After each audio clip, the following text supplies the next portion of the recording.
នេះបងប្អូនយកមកប្រឡែងមួយទៀតថ្ងៃមុនប្រឡែងទៅនឹងមួយដែរថ្ងៃមុនប្រឡែងព្រៃសៃនេះហើយប្រឡែងមួយទៀតវាផ្អើលឆ្កែនេះ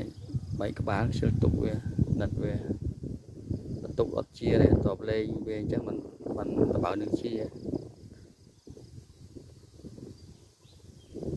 ប្រឡែងឆ្កែពេកឆ្កែយប់ឡើងឆ្កែស៊ីមត់អស់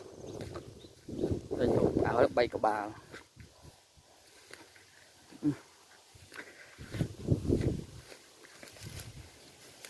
ព្រៃសៃមាត់អូត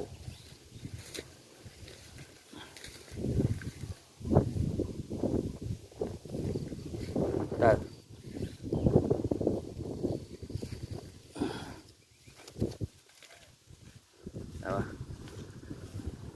បានព្រៃសៃចេះប្រយ